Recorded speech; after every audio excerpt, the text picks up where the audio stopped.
Plus, we have a plethora of wild endings, including this from the Eagles. Big men in space. You bet. SportsCenter starts right now.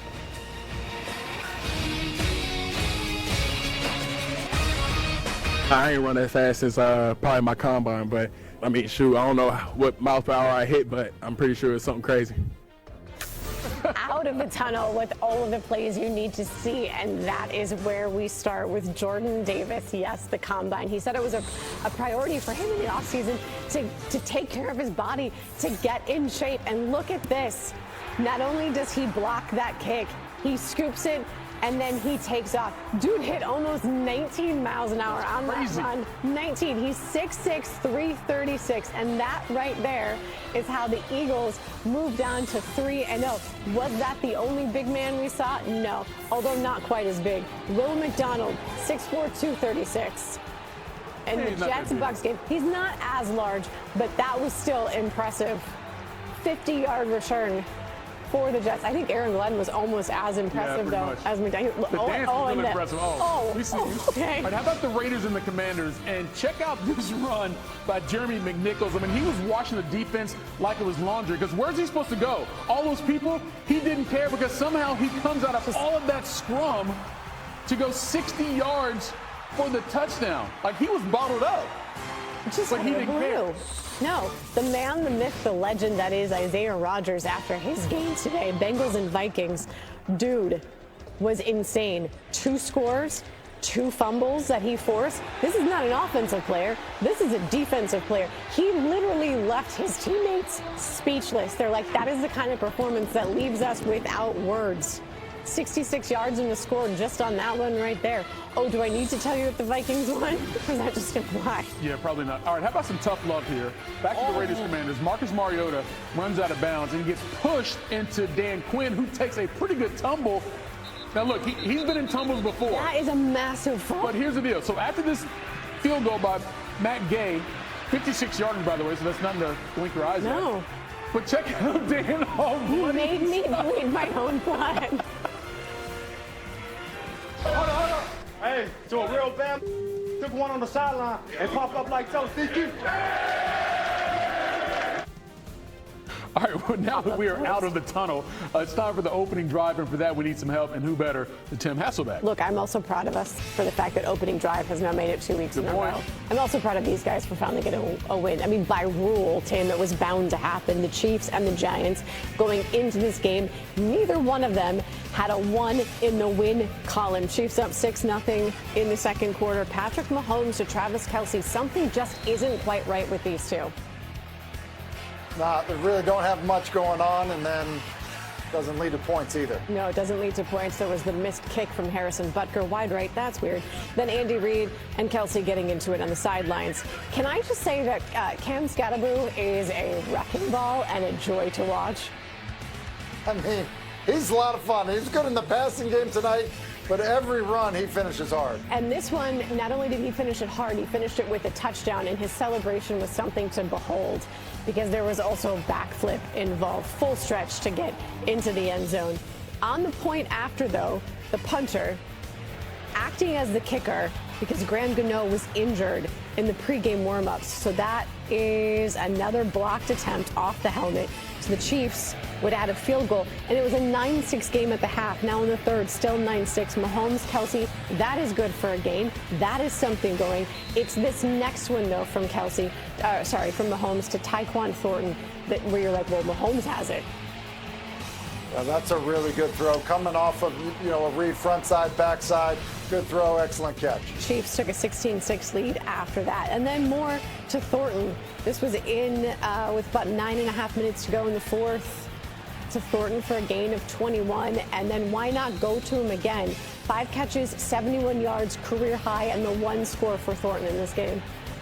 Yeah, and they need a receiver to step up. Thornton's done it a few times. This is an outstanding catch, with Phillips just draped all over him. That took them to the very next play. They're going to hand it off to Kareem Hunt. The Chiefs did miss the point after, but they got the win at 22-9. And for the Chiefs, the second half was the big difference maker.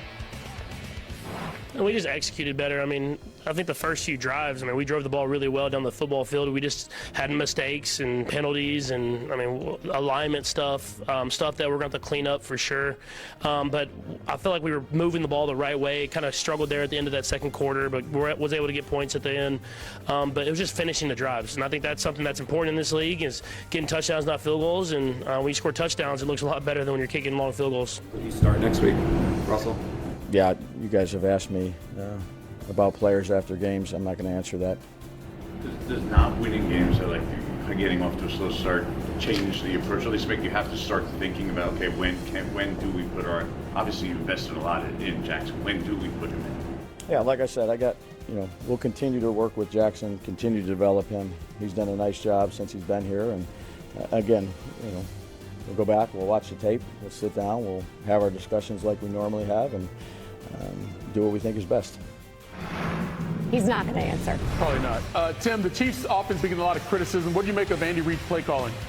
I thought he did a good job of getting the runs. Abdul Carter was giving them a hard time when he was lined up as a stacked backer, and so they got to some perimeter runs like this little fly sweep here, and then they get to a wind back run to kind of take advantage, of a player that is really a pass rusher that was playing as a stacked backer, giving them trouble, and that's why Andy Reid's one of the best in the game, kind of helped that offense get going in the third quarter. You hate to say it's a must-win this early in the season, but it was. 0-3 teams did not go to the playoffs, so the Chiefs needed that one. All right, also, it was against the Giants. That is also a good point. Eagles and the Rams, a rematch of last year's divisional playoff matchup, Tim, with Sean McVay and Nick Sirianni. First drive of the game, Matthew Stafford looking for Devontae Adams, but he is intercepted by Zach Bond, and that gives the Eagles the ball in really good field position.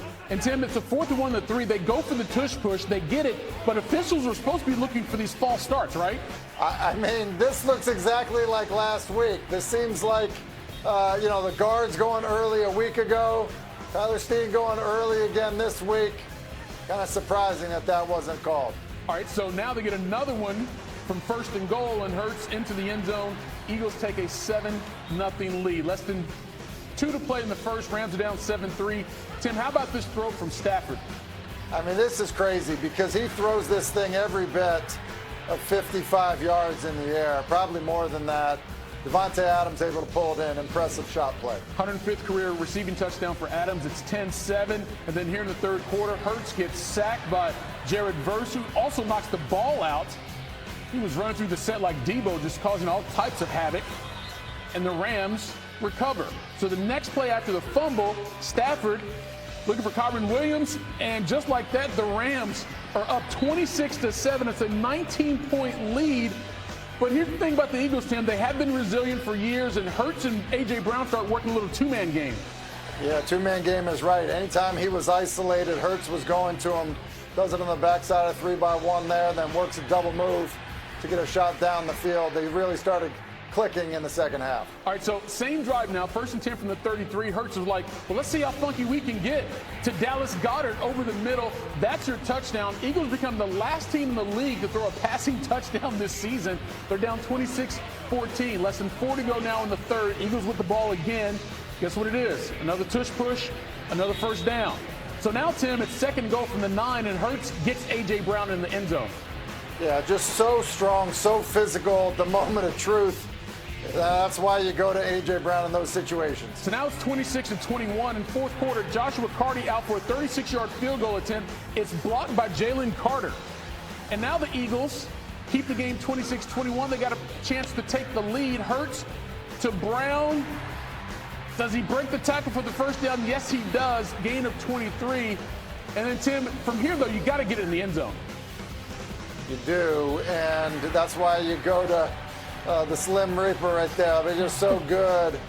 Just able to work a little stick route. Good, accurate throw by Hurts. So L.A. looking to respond. Stafford to Puka Nacua. That's a crucial first down. And then Carty comes out to attempt a 44-yarder that would put them up and potentially win the game. The ball is spotted. The kick is away. It's blocked! It's blocked! It's picked up by the Eagles. Running with it is Davis. 30, 20, 10, 5, touchdown! Game over! From potentially losing the game to winning it like that, Rams give up a 19-point lead, their largest blown lead since 2014. Just comes down to the basics, the details. We knew he was on short low. Just had to block it, get up there. I'm 6'6", for God's sake. I got to get my hands up. But I couldn't do it without a push of my brothers, man. Boys got to push. Ball on the ground, scoop and run. Scoop and score, man. You ran the whole way. Yeah, man. His speed never left. But, man, what a game, man. What a game. Electrified a whole city. Can you believe that? Maybe. But it's a good day today.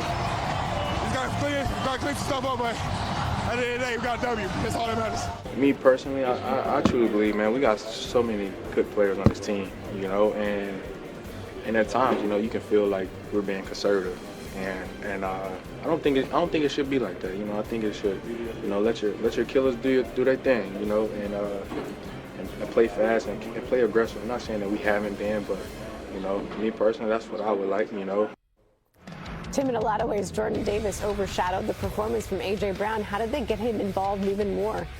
Listen, just isolated him on the backside of 3x1. Trips to the top, he's isolated down to the bottom. And anytime you get one-on-ones with A.J. Brown, it's a good idea to take him. Now he's at the top of the screen, opposite the 3x1, one-on-one coverage. They're just so physical at the moment of truth when the ball arrives. Same thing here. Trips to the bottom, isolated up top. And because of his strength, because of his speed, because of his ability to finish, Jalen Hurts likes those matchups anytime he gets single coverage, and it really ended up turning the football game. I mean, the Eagles had 33 yards of offense in the first half. In the second half, you know, they go to A.J. Brown, 6 catches for over 109 yards and 109 yards and a touchdown. Like, he was a huge factor in the football game. Yeah, just another example of great teams winning games sometimes they're not supposed to, because they scored 26 unanswered points after falling down 19 to get that win over the Rams. Y'all see how Jalen Hurts celebrated? Cold as ice, just like we should be here. I'm celebrating this. All right, later, Tim, though, going to take us inside that quarterback room. Clean, the placement down. The kick is blocked. It's loose in midfield. It's scooped up by Will McDonald. There he goes to the 20, 10, 5. That's a jet touchdown. Unbelievable. What's your thoughts as he's running for a touchdown to go ahead? Use my language like you got to be me. We're tied with 1:49 to go. So look, that was all good and dandy for the Jets. The problem was Baker Mayfield had time left. In the first 2 games of the season, he had led late game rallies to get to 2-0. He had plenty of time in this one. Hits Emeka Buka there, sideline, 28-yard gain. Couple plays later, Baker, short pass. Sterling Shepard is right there. And he gets a first down, and much more. They're inside the 20. We got 3 seconds left. Chase McLaughlin on for the game-winning field goal, coming through like the rent is due. The Bucks walk it off. 29-27, first 3-0 start in 20 years, and it was get-back day for Baker and Todd Bowles. I loved it, and it's also their D coordinator was the one that cut me in Carolina, so it was a lot of stuff was personal today. Son Reddick, former Jet, a lot of people. What happened in this game? Jordan Love and the Packers facing the Browns in Cleveland. 10 minutes to go in this one. Green Bay up in the third at least, 3-0. Jordan Love to Josh Jacobs, 31 yards later. Big play for the offense. Leads to a 3rd and goal from the Browns 3. This time, it's Love, the throw to John Fitzpatrick, score. It's 10-0. But I'm curious, how do you spell the word collapse? Got 2 L's in it. Oh, that's right. 4 minutes left in this game. Record. Sorry. Only 1 L. Excuse me, sir. Dontavian Wicks is supposed to be the one, picked off by Grant Delpit. It leads to this. Quinshon Judkins, handoff, up the middle, score. It's now 10-all. And by the way, all of that scoring for Cleveland happened in the span of like 37 seconds. 3 minutes left in the fourth, 10-all. Love, Tucker Kraft. That's a gain of 18. You're like, oh, that's good. You can hear my mom down the street yelling, we're in field goal position. Except for this happened. Brandon McManus goes out there for the 43-yard attempt. Shelby Harris blocked it. Greg Newsome II recovered it. That's not supposed to happen if you're a Green Bay fan. I mean, this is a Browns team that has lost 8 in a row going back to last season.